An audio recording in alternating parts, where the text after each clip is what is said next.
Guys, how we doing? Episode 4. Episode I'm 4. I'm excited about this. Do you know? Obviously Friday. I look forward to Friday because it's like almost the weekend. But this is now like this becoming a regular feature of my Friday, and it's just like, yeah, I've got a podcast. Then into the weekend. We always do a family film on a Friday. Ooh. Um, and yeah, it's just another thing that makes Friday like great. Make Friday great again. It's good. Oh, thanks, Phil. Yeah, How you guys doing? yeah, good, thanks. Yeah, what's family film tonight? Are you doing Christmas films? Yeah. We're starting Christmas films this Friday, yeah. So Catherine's Ooh. got a list. I think it'll be a kind of mark the one on your list that you want to watch. Straight into The Godfather, is it? Or no? Yeah. Not all the kids. No, that didn't make the shortlist, unfortunately.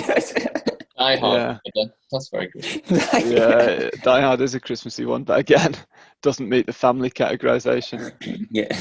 Oh, by the way, I was thinking about names for the podcast, and I Oh, was yeah. thinking, Luke, if you brought Sam on, we could be 3 men and a baby, and then Oh, I could have an excuse. I could be Tom Selleck, and I could have an excuse to get rid of the rest of the beard, just grow out the moustache. there's no And excuse yeah. for that. I'm sure yeah, Catherine- what do you think about that? I I like think it. that'd be odd. Yeah, I do think that would be odd, but I think it would work. But hold on a second, because we do have a visitor, not a vest, a visitor this morning. Because All right. remember last week we were talking about this, and I Yeah. said, I asked Sheldon, he didn't want to come. Yeah, I asked him again today, and he's here. I'll just show him. and he did want to come. Yeah, he did. There he is. 3 men and a dog is actually. Three 3 men men and and a dog. Look at that. Look how Wow, well behaved he he's is. got a comfy chair, hasn't he? Is he? Yeah, Is yeah. he real? He's not moving. Hold on a second. I'm just going to He's check he's still alive. Yep. Chili. Oh, he's Oh, there we go. all right. Well, he's got a few questions today. Actually. Maybe he's just camera shy. Yeah. Yeah. He's brought some questions, has he, Rick? Yeah, well, he tried. Yeah, I think so. His writing is quite messy, so I couldn't quite make them out. Oh, dear. Good. We're talking about holiness today. I hope you've done some research because it's a tricky one. I'm looking forward to getting into it. But yeah.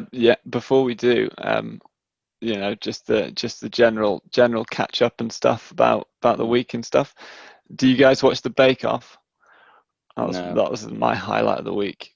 Bake Off final. It was your highlight of the week. Well, it was until this. It was like maybe my second highlight of the week. So Okay. it's a low bar that you've got. I think. It's pretty low. Yeah. Do you not Were watch you the Bake pleased Off, with the result? Luke? No, I didn't watch it. Were you pleased with the result? Yeah, I think I was pretty pleased. Yeah. We got a little guy called Peter won it. He's really young. He's the youngest winner of the Bake Off and also the first Scottish winner. Wow. So, yeah, records been broken all over the place, and he did deserve it. To be honest, he was the best. But, well, there goes that conversation piece. If you guys haven't watched it, then Yeah, I'm can't afraid really not. chat about it, can we? Fiona watches, but I don't watch. I hope no one listening was avoiding spoilers because you just told. Oh, Yeah, I should have said spoiler alert. Can you put like a Yeah. spoiler alert Yeah. thing at the front of the video? What I'll do is saying- I'll beep out that bit you said, and people will be like, "Oh, I wonder what Phil said." I never got into it. I have to say, I've never got into. I know it's massive, but I've seen Maya bake, many times. Yeah. I'm not. It's not really interested in it. You know what I mean? I feel like I've watched the program already before I've even seen an episode. I know that people are probably going to complain about that, but how interesting is watching someone bake? Yeah. Well, you're watching more than one person. Maybe that's the interest. Okay, well, yeah. So then, if it's not 1% interesting, you times that by what is it, 6? Yeah. And then you get a higher number. But do you not think some people have like different thresholds for what gets them kind of anxious, right? So Oh yeah. like, and so the Bake Off is like the drama and thriller kind of action for people who have a very low threshold. Well, I don't know if it's a low threshold or just a different threshold. So I can watch like a thriller, an action film, and kind of sit back and chill out and think, "Oh, this is great fun." You know, I'm not anxious about it. I even, even when there's more than mild peril, I'm like, "Yeah, they'll get out of it. They'll be fine." But when I watch the Bake Off, I'm Oh, like you're terrified because that's like it's. I don't know why I enjoy it because it's basically if I was on the show, being on the show would be my worst nightmare. You know, I hate being under that time pressure, having to and yeah, I get pretty worked up about it, but other things less That's so. interesting, isn't it? So I really like shark films because I'm terrified of sharks, so they like really grip me. And so maybe it's the same thing for you. Right, It's the idea of being in that situation, but you get to watch it happen without the fear actually. exactly. Yeah. So I find myself getting drawn in, getting anxious, and then I go, but it's not me. It's all I right, mean, I'd watch that movie. Combine those two things: British Bake Off and Sharks. Now that would make it interesting. Mm. I don't Yeah, I'm know. not quite sure how that would work though. Yeah. Maybe we need to think that through a little bit more. You'd have to have the kitchen on a boat with sharks circling. Yeah. That'd be the first thing to do. In a cage while you bake, or And whoever gets sent home gets thrown overboard. Oh, yeah, and have to swim ashore. oh, that would be dramatic. That's anxiety provoking. Because then what you've done there is you've combined both of your anxieties into one program. I know. I think that's how they got. Do you remember that film a few years ago, Snakes on a Plane? Yeah. I think that's how they came up with that. It's like, what's terrifying? Oh, plane crash. That's really bad. Oh, what about snakes? Yeah, let's put those together. Yeah. Yeah. I think Samuel Jackson might be interested in this idea. Bake Off on a boat Yeah. with sharks. Yeah. Yeah. When you first suggested it, Rick, I thought you were saying sharks that could bake, because that was. Do you know what? Well, I did once watch a shark film where the shark delivery turned on an oven. So that shark is halfway there. I mean, you're deep into the shark film stuff. I am. Yeah. Yeah, What it's kind not of just movie like is that? Jaws and like. Yeah. It's because they get like genetically modified to be clever and that kind of thing. But as a shout out to LJ, I don't know if he listens or watches the podcast, but he's a firm shark movie fan as well. So he'll get what I'm talking about. He's probably seen it. Well, the movie's theme tune would be dun, dun, dun, dun, dun, ding. That would be good. That would be the credit sequence for our TV show. Yeah. Oh, he's not gonna eat. He's just baked some muffins. Hey. Yeah, it's like a big mouth open and he's just eating a cake. Oh dear. Yeah. To go back to what you're saying, though, Phil, if we move it on, I've had a good week, but my fridge door is broken. Not completely broken, but slightly broken. So your fridge is always a little bit open. Is that what you mean? Yeah. So the person who installed it, I think, had a few issues, and I think it's just come a bit loose, but it's an issue. But it did remind me of my a chuckle I had a few weeks ago with this whole vaccine banter, with because fridges are now extremely important. Next year, fridges and freezers are like the most important thing ever, because if they're not at minus 72, then a lot of this vaccine doesn't work. They need to be held at minus 72. Did you hear that? 72. Minus 72. Minus 72. Yeah. That sounds very Did cool. you hear that? Is that right? Yeah, honestly, the Pfizer or the Pfizer one, the vaccine. Yeah, it's definitely Pfizer. Yeah. Right, okay. That needs to be stored at minus 72. Oh, is that why they were saying? Yeah, temperature. is that why they were saying maybe the other one was better because it was a bit easier to transport around and stuff. Yeah. Yeah, because it's not easy. I mean, our fridge only has like 0 to 5 as the settings. So there mustn't be many fridges that can do minus 72. No, I don't think we're talking about domestic fridges here. Yeah. I don't think I agree. Knocking on your door, Rick. Quick, we need to store these vaccines. We've got to fix Rick's fridge door because we need somewhere to store the vaccine. Yeah. Oh, it's not Amazon, it's Pfizer. They want to use our fridge. Yeah, but I wondered if maybe the whole minus 72 thing had been a mistake. So like Dave, who's an intern, was like on the fridge department that day, And obviously some boss has gone like, Dave, can you just put this in the computer? You know, this is the vaccine stuff. It's really, really important you get this right. He's going, yeah, no worries. And it's come back, and the boss gone like, Dave, what have you done? Minus 72. It's the most impractical temperature ever. Minus 72. You know, surely someone must have gone minus 72. I mean, and then someone thought, hey, let's just test it anyway. Yeah, let's just go for it. Yeah, yeah. But it did. On that note, it did actually ask me. I was wondering actually, Phil, if you had a favorite resting temperature. What do you mean resting for himself? But for myself to rest in. Yeah. I just thought it'd be an interesting question for the podcast. Is this one of Sheldon's questions? Yeah. Yeah, it sounds like it. Sounds more like a Sheldon question. Ask Phil what his favorite resting temperature is. That's what he said to me. I don't know, what do you think? Well, I don't know.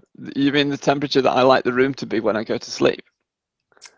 Yeah. Well, I don't know if you measure your own temperature before sleep. No, I don't really. I like the blanket. I like cold pillow, warm like blanket. But usually I have like one leg out of the blanket, you know, so yeah, I just feel like I need a bit of air. But like generally to be warm, yeah. Like, why does that work so well? The whole, because I do that, like one leg out the duvet, and yet it seems to kind of cool your whole body just the perfect amount. How does that work? Yeah. Doesn't matter which leg. No. Oh, doesn't it? No. It's weird, isn't it? Mm-hmm. Well, I do that. We have windows open, people. We like the windows open. Even through the winter? Yeah, a little bit, yeah. Yeah, quite cold. Yeah, quite cold. Now, is that a Scandinavian thing? I don't know, maybe. Did you do it before you were married? Not so much, but before I was married, I was a student. So, I mean, you remember in Dilston Road, where I used to live there, I had like single glass window, and there was a huge crack in the window. So it felt like the windows were open all the time. Yeah. And one time I was skyping with Maya, and I was like, I'm so cool in this room. You used to wear hats in bed. And she was like, well, why don't you just turn around and sleep the other way up?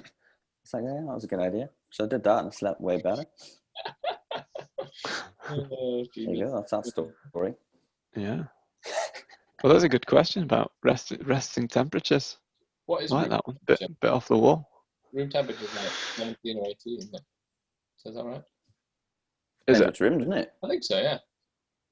Well, that's what they'd set it at in, like, you know, businesses and stuff. I think it's like 18. Just an average room temperature. Yeah. Yeah, but the temperature in the room in the night must be different to what it should be during the day. Yeah. Because you don't have your heating on at night, or I don't. No. See, there you go. Anyway. Mysteries. Good question, Sheldon. Yeah. Well done. Keep them coming, Sheldon. You keep coming up with them. We'll keep answering them. Right. Should we get into our topic of the day? Because I think there's quite a lot to talk about here. So we're talking about holiness, and I found this one a tricky one to, first of all, to kind of research and think about. I'm interested in what you guys think and what you've been reading, because it seems to blur, you know, defining holiness seems to like blur into all kinds of different areas. Like we're talking about, what does it mean for God to be holy? So does it just mean that he's different from us? Does it mean that he's morally pure? Does it mean that he's majestic and great? Does it mean that he's powerful? Does it mean that he's, I don't know, in some way like blazing and bright and blinding? And I feel like you can go a number of different ways with it, but then when you're kind of coming back to, right, but why use the word holy? If you want to talk about God being separate, why don't we talk about separateness? If you want to talk about great, why don't we talk about great? So it seems like this is a really hard concept to like nail down. And even when I've been kind of rooting through my Christian bookshelf, they're like books about holiness or what does it mean for God to be holy. I've actually struggled, to find stuff where someone really kind of nails it. Um, what do you guys think? I agree. I think it is, but I think that's like a good, happy tension to have, is that holiness covers all of those. So that list that you did of like, is it that he's kind of blazing and bright? Is it that he's pure? I think the answer is like yes to all of them, and I think that's what holiness seems to encompass. That which we'll get into, but the other thing to just throw in the mix is like, well, how does that then translate to when he says, well, you should be holy because I'm holy? Yeah. So like, we'll get into that, I suppose, but yeah, I think it's like holiness holds in it so much stuff. I did read a good quote, which was like, it's an attribute of all God's attributes, and so Right. his love is holy in that it is different to our, like, we can't even, in one sense, we can't quite conceive his love because it's so amazingly different to ours. Like, and you could apply that to all of his kind of attributes. So his justice is holy in that it's so different to our idea and our ability to kind of be just, that it's holy. And it's kind of, so you could go through all of his attributes, character traits, if you like, and kind of say that is holy, that's holy, that's holy. And that's why I think you end up kind of finding this blurred image when you come to holiness. But yeah, I mean, I guess it would be similar to how we use the word godliness as well. We have these languages or words that we kind of blanket encapsulate lots of different things, and like what Luke's saying is really helpful. It's kind of that, and it's the word that God offers himself as a kind of that word that describes him really, really well. So he said, when he says be holy as I am holy, it's an invitation about what our characters and what we're supposed to do in our imitation of God, but it's also him saying, well, this is what I am, you be like this. So God uses it to describe, and I guess it links back to our conversation about when we talked about justice and his character traits and how we kind of separate them. It's helpful to have holiness as this one. God is holy, and as Luke says, everything comes out of that. Everything that is connected to God in the way he is supremely holy, and not just holy, but holy, holy, holy. Three times the holy. Yeah. So the obvious one that comes to mind when we start extrapolating this word holiness to ourselves, and what does it mean for God to be holy? What does it mean for us to be like God, or even that godliness word that you mentioned? Is that kind of moral purity aspect? So being right, doing the right thing, not telling lies, not being deceptive, not being kind of degraded or debased in any way. It's just that God is pure right. He's never done anything wrong. I think that's a starting point. Is that a fair, first obvious avenue to engage with God's holiness? It just means that he's pure in a moral sense. I think I kind of want to challenge it because that's what we naturally think. So that's why I'm starting with it. Yeah.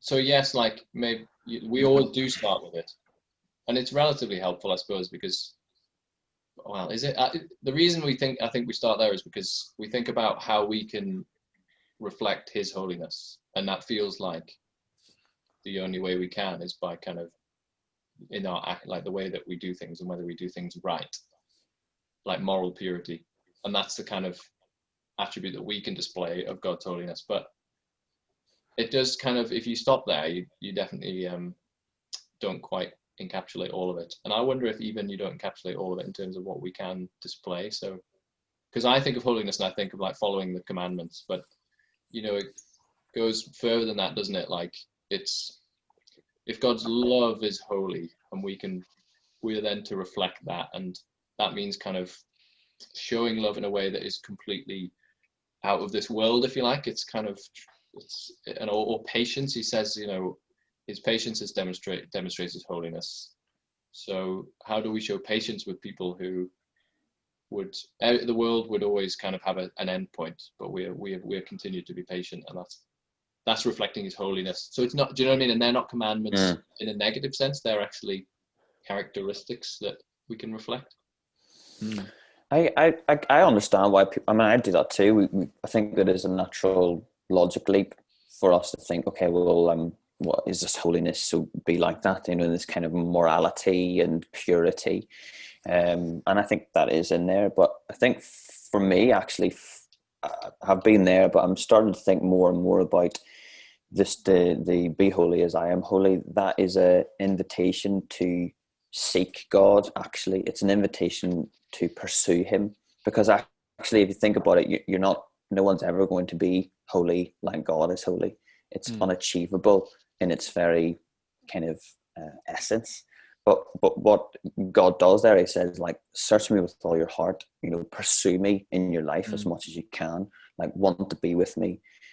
Here I am, this is what I'm like, and imitate me as much as you can, understanding that you're never going to be like God and be holy. So I actually think it's more helpful, I mean, not to think more in terms of morality, because how humans think about morality and the way God is isn't exactly the same thing, but actually to think of it like hot pursuit in your life. Where are you pointing to? Are you considering the way God is in your conduct and character in all different kinds of ways, and morality as well, I guess? So I think of it more as a call to pursue God, rather than, I mean, I think we can get there in terms of what it looks like to try and be holy as God is holy, but I think it's a gracious sentence first. Yeah, I think we can certainly get off on the wrong foot if we, like you were saying, Luke, if we say all there is about holiness is being morally right, and then we pursue that almost without reference to God. It's just like, right, I've got to do the right thing. I've got to understand. I've got to look at the rules. I've got to make sure that I'm not doing that. I'm keeping on the straight and narrow. And I guess that's what there's so much in. I guess we're kind of using Isaiah as a backdrop to these podcasts, but there's so much in the prophets where they talk about, God talks about Israel as being a people whose heart is far away from God. They're not seeking God, as you've just said there, Rick. But sometimes in the conduct that he challenges is quite moralistic. Kind of, God says, look, you might do this and you might do that, and you might do your sacrifices and your tithes and whatever in accordance with the law, and you're doing it because they've obviously got something in their mind that feels like that's important to be morally right. But he utterly condemns, God utterly condemns a way of doing that is separating God out from it, and it's like they're almost being self-loving, self-motivated, and doing it as a source of their own pride to be moral, and that's important to them to be moral. So I guess that's the danger. If we just say holiness is being moral and pure, and God wants us to be like that, we set off on a track that leads us away from God rather than towards him. And there are lots of very moral Christians who don't love God, moral people, who don't love God. And very, it's a striking thought to think that there are some people who perhaps even behave more morally, or their conduct or character is even sharper or more integral than some Christians. But they're not pointing towards God. They're not pursuing holiness there. But that's quite a chicken and egg in terms of behavior and heart and how they kind of follow each other in terms of, there is some moral directions from God in Isaiah. He kind of points out what they're doing, but it's always to work backwards into the heart of the situation as to where they're flowing and directing to. And that's why Isaiah 6 is so important in that point. It's the commissioning of Isaiah, but it's also this picture of the real true king, someone that you need to be afraid of in his absolute, moral perfection, holy perfection, and everything that encompasses, and that kind of the brilliance of his glory and the intensity and fervorance of it. At this point in Isaiah is to kind of, it goes, it's such an important part of the Bible, actually just goes forth out for the rest of Isaiah, the rest of the Old Testament into, and if you just look at fear, who are you going to fear, the other kings, the other armies, or real God? Look at how holy and brilliant and magnificent he is. And then out of that picture in your mind, I need to respond in my actions, and this is how I am to treat my family, and this is how I am to treat alcohol, and this is how I am to treat my time, and you know what I mean. Out of that kind of place comes response. Yeah, definitely. One of the points in the Bible I kind of came back to when I was thinking about holiness is that the story in Exodus where Moses goes up the mountain to receive the Ten Commandments, and particularly the second time when he goes up after he smashed the first lot, he goes up again and gets the Ten Commandments. When he comes down, the description of him is like with a glowing face. Glow. Yeah, he's had this interaction with God, and even that is like a limited interaction with God, because you got all this tension of like, you can't see my face because it would be too much for you. So I'll kind of show you where I've been, or show you my back, kind of thing. And that even on that kind of glimpse of God, he comes back down to the people, and his face is like physically shining, and then he kind of wears a veil, and then go, and I find that helpful in a sense. It doesn't add to my kind of understanding of, all right, I can really now pin it down what holiness means. But in terms of its power, it's like sheer, like its effect on people when people come into interaction with God. It's like, wow, you can't even see. Something about holiness means you can't even interact with him properly, but when you do catch a glimpse, it's like light, and the impact on the person who has interacted with God is like radiant. It's just one of those kind of big picture moments of what it means to come in contact with God. And that's more than coming into contact with someone who's always doing the right thing. It's more than just someone who's true and good and honest and fair and right. It's power. It's big. Yeah, I think that's really helpful, because that's the reaction you get of anyone who like kind of meets God like that in the Bible. It's similar reaction of like, they do what Isaiah does, they kind of fall down, their face glows like Moses saw. And I think, like you say, that it just points, doesn't it? Like, holiness encapsulates all of who God is. So, like you say, it's not just that they saw how pure God was, like in his morality, and we're like, oh wow, like God is so like pure. There's much more than that. That's why they fall in fear, because it's interesting, isn't it? But then they respond in normally by, it recognizes their own weakness and sin, isn't it? And that's what's interesting about it. Yeah. So the natural reaction seems to be people who meet God like that are like, well, how could I stand before you? But then he clearly makes them holy in a way that means he can interact with them. That's quite cool, isn't it? Yeah, it's mad to think of your face shining, isn't it? I've got PP waving at me from out the window. Have you? Oh, Yeah. hello. I think he knows I'm doing this, and he was like, He's just cheeky. trying to distract you, or was he trying to get a mention? do you know what? I should have turned the camera around on him. That he wouldn't like that. He's gone. This is our first guest, isn't I it? know, Former guest. it was like it's not a reluctant guest. First human guest. He's gone. Sorry. Well, I've just I was shouted just at him out the window otherwise. yeah. But yeah, I mean, it's mad that I mean, like what you're saying there, is such a good example about it physically affects Moses. Like there's something about God's glory that gets into his skin. It's mad. Yeah. I can't quite imagine that kind of, must have been pretty alarming though when he come down. Like, where have you been? Are you Shining. all right? Yeah. Yeah, shining. Yeah. And practical sometimes as well. So if you want to try to get to sleep or something, and you see Moses coming, don't you, down the street for night? Well, there he is.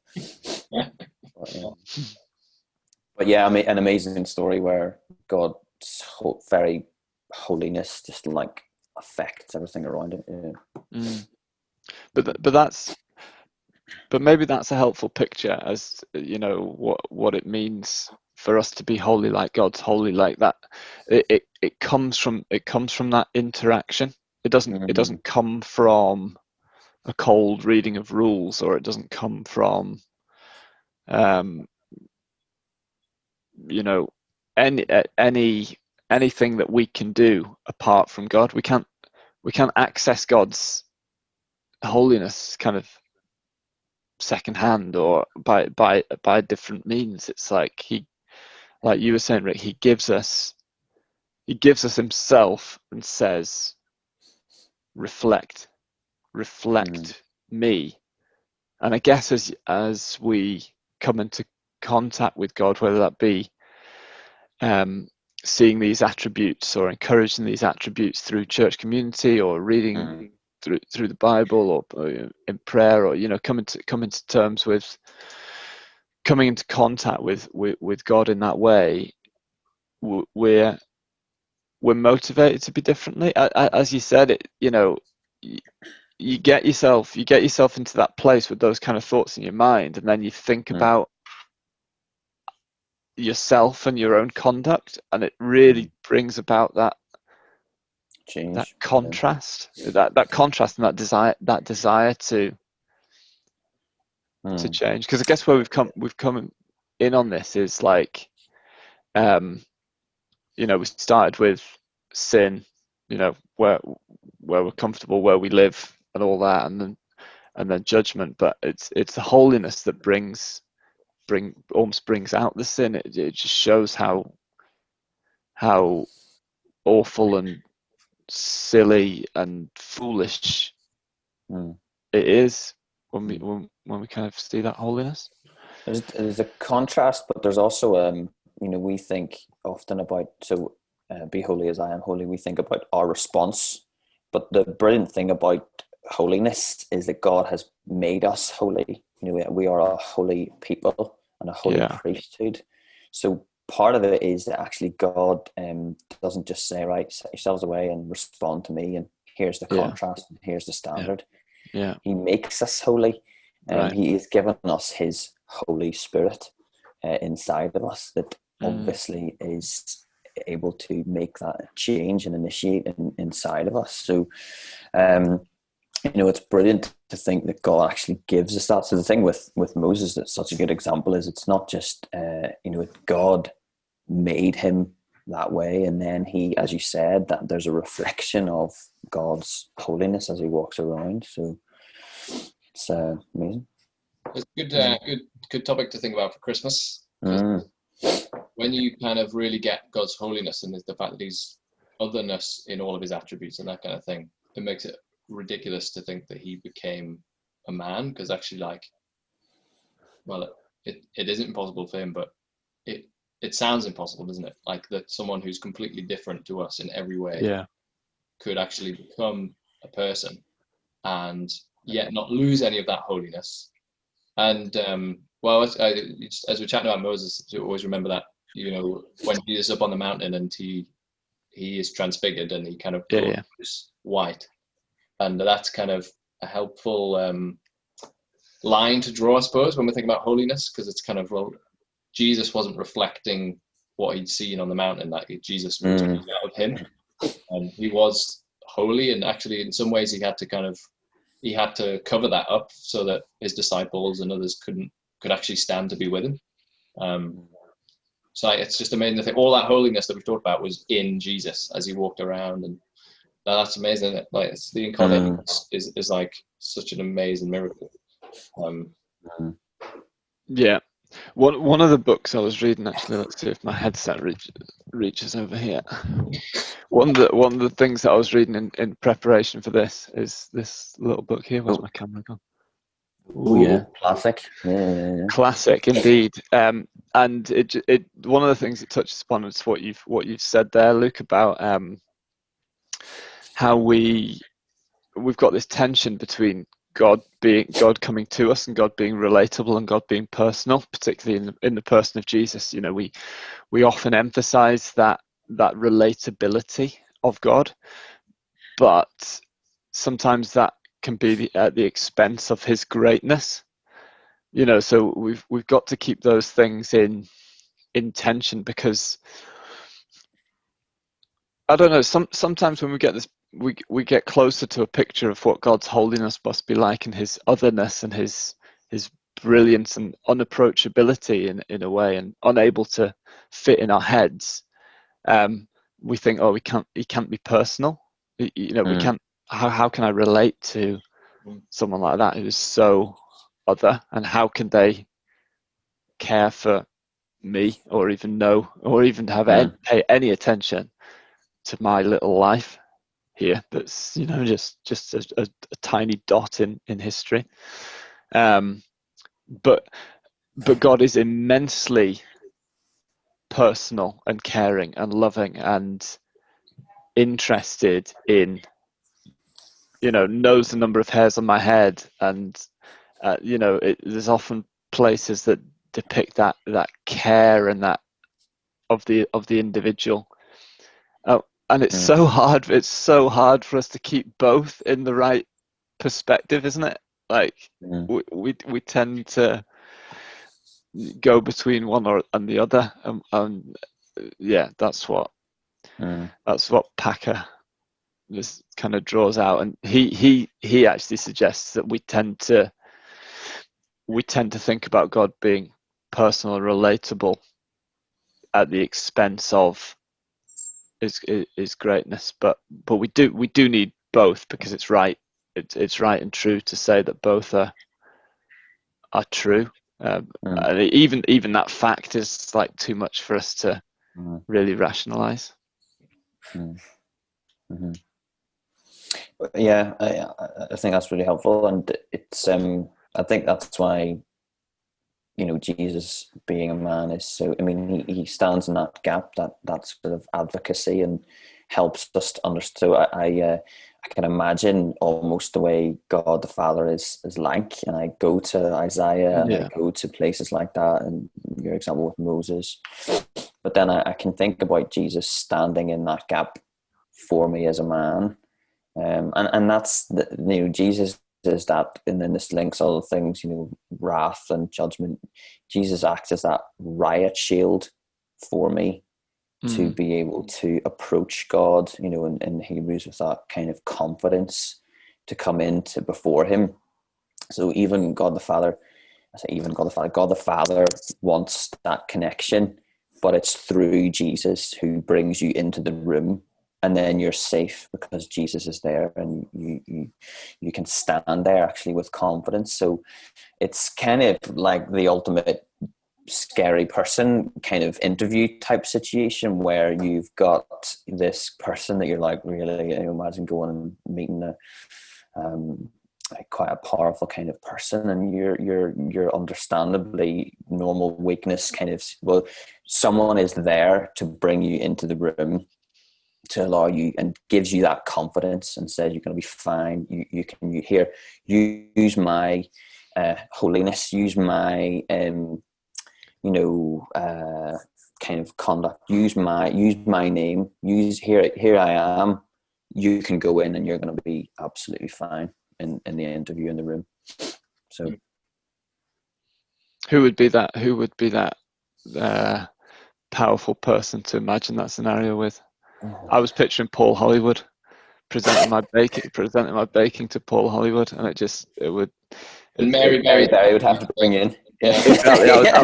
I would get some Mary Berry cakes to present to Paul Hollywood, and then it'd be all right. Yeah. Yeah, it's an odd view of the Trinity. I'll be. Yeah. It falls down at a few points. Yeah.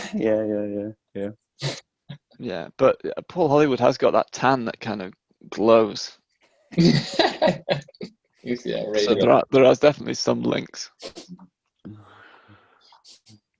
Yeah. Okay. Is there any other aspects of holiness that we haven't really touched upon kind of the power, we've touched upon the kind of moral purity, the kind of separateness and otherness of God, and that kind of radiance and light. Those were the kind of main features There's that I had. also a connection between sight and holiness. So there's a really interesting verse in Hebrews after chapter 11 about faith and sight and invisible and what you see, and it says, make every effort to live in peace with everyone and to be holy. Without holiness no one will see the Lord. So it is connected. Right. I mean, that connects to everything we've just said, but actually in terms of being able to see God, approach God, there's an aspect of and I think the link is imitation. When God says be holy as I am holy, we've talked about this a bit before. There's something so honoring about imitating God, actually wanting to be like him. But the sight thing there is, without holiness, no one will see the Lord. So that's a challenge as well. And I guess it makes me think about, when we're so, what's that song that says, what I was kind of I was blinded by my sin. My sin is so distorting of what reality even is, and where I fit into that, that it's impossible with all that entangled mess that I've got myself into, that I can even actually perceive what holiness might mean. Because you say holiness to the man on the street, and it's not as if it's even something that they want. It's not. We don't understand it by default unless God intervenes. We don't want it, and it's, even though it's our only means of salvation to access God, we're blinded by everything else that's going on, and the way that we've believed the lies of the devil and got this distorted view about whether it's I'll be all right, or I'm beyond saving, or I don't know, I'll find some other way to make myself secure, or all that kind of stuff. We can't even get an accurate picture of who God is and what he's like. Yeah.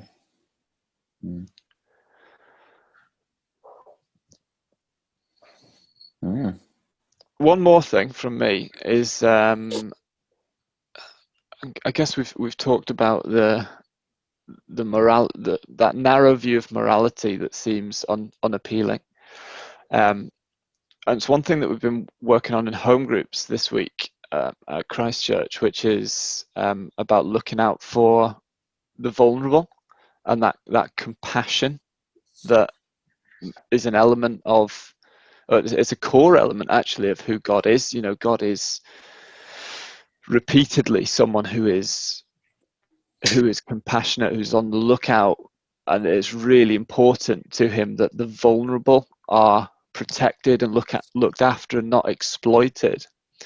And when we talk about holiness, and again, it's our distorted view of that just being, religious activities might be holy, but it just expands the horizon again a little bit. Or it struck me last night when we were we were talking about what does it mean to look out for vulnerable, to be compassionate.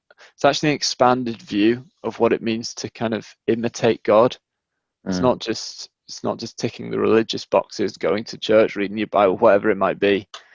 It's that growing in. I mean, Luke, you mentioned kind of patience early on, patience, compassion, and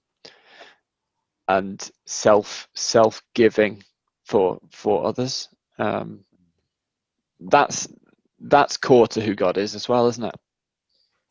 Yeah, exactly. So that's part of his holiness, and so that's what we're to imitate. And I think that's what we were getting at earlier. Yeah, of like, it isn't just following the rules or being satisfied with. I think like as soon as you hear holiness, you think of like one sin in particular probably that you struggle with, and you're like, oh, if I was really holy, I would have like purged that from my life. But actually, it's much more moving out towards people as well, and yeah, I think like I don't know if you think, but holiness is often like we think of very personal stuff and within our own homes and kind of thing, but actually it's about how we move towards people as well. I was really challenged by home group. We had that study last night, and I've just thought, when was the last time I fed someone who was really hungry, or I did what God says we should be doing, and I was like really humbled by it. I just found it really challenging, and that's part of being holy, is to show the kind of affection that God shows for those kind of people. It's not an optional extra. It's not, some people have a real gift for looking after the brother. It's like, actually, to be holy like God is holy, we should all be involved in some way in caring for those people. Like, that's really that's what it means. But it's hard. There's a very active holiness. It's not just a sort of sit inside and work on yourself holiness. It's be holy as I am holy. God was a father to the fatherless, and in his interaction with Israel, and they were oppressed, and he shows them how to be holy in what he did with them, bringing them out of Egypt, and it says that. And so holiness is going outside, and this very missional as well. If people see that in Christchurch, see us being holy with how we interact with the widow and the fatherless and the foreigner, people notice that holiness, and we can say, well, it's not our holiness, it's God's. This is what God is like. And that's I guess where our misunderstanding comes from about we've maybe seen Christians in the past or people who seem upright, who've kind of had a kind of maybe private holiness, and they're always they're important, that they say the right thing, they don't tell lies and things like that, and we kind of, I don't know, we kind of associate that with what holy, if you think about a phrase like holier than thou, it's kind of doing the right thing and then almost kind of feeling good about it. But it's God's holiness is other people focused. And I think that home group kind of challenges that, and it's not as if it's not there in the Bible. It's just that you kind of sometimes read things through, or you don't hear things because of your preconceived ideas of what it's already said. But look through Isaiah, how many times it talks about the vulnerable, the having compassionate heart. Is all about the kind of heart issues, injustice. It's a big theme. It's not just Isaiah either. Go on, Rick. It's just a tragedy that we've made holiness so selfish. A self-indulgent holiness that's focused on ourselves, like a kind of holiness commodity, like holiness in a can, whereas it's to be a lot more external, actually, of ourselves, often in terms of its interaction with the vulnerable, and the foreigner. When he says "Be holy, for I am holy," he's talking to the whole nation, and then he says you're going to be a holy nation, and this is as a community. being holy, which means, yeah, like Rick's saying, it's not just a within my own life. Actually, it has to be that as a people of God, we're being holy. So it's quite challenging. Yeah. And it's also challenging because when the things that we value as well, so we might value that person, as you said, that sort of private holiness. But actually, there's a lot of holy people that might not get the attention or value or weight or appreciation that are doing, that are a bit more outside and missional and caring for the vulnerable. We kind of got to say that's very holy. That kind of desire, that social interaction is holy. Not to separate it from godliness and conduct and to imitate God, to do it as well as. Yes. Definitely. Okay. Well, we're about on time. So yeah. What are we talking about next week? We've done 4 now. Did we not set out to do 4? Oh no, hang on. I know what we're doing. We're doing repentance. Yeah. We're doing repentance next week. So that'll be one to look forward to. But then we'll have to think beyond that where we go next. If indeed we're going to carry this on. Whoa. That'll take us into December. Maybe we could do something Christmassy. Get the Christmas jumpers out. Yeah, I think so. Sounds good. Yeah, Christmas is actually a Friday. We joked about saying Christmas Day, but Christmas is actually on Friday, isn't it? You surprised by that, or no? I just think if we just do the normal podcast routine, I see. We will land on Christmas Day. Yeah, I thought you were kind of saying it can't happen on a Friday, just because Friday's Friday. But no, I'm with you. Yeah, absolutely. Yeah, Friday. Yeah, well, we'll see about that. Anyway, like the video, subscribe if you haven't. These are all bundled up in the Christchurch channel on the podcasts. I didn't even realize that there was a subcategory of the Christchurch channel that you can see all the sermons and all the podcasts and all grouped together. Help you find what you need. There's just so much content out there now. You actually need to subdivide it. No. So yeah, we'll see you next time.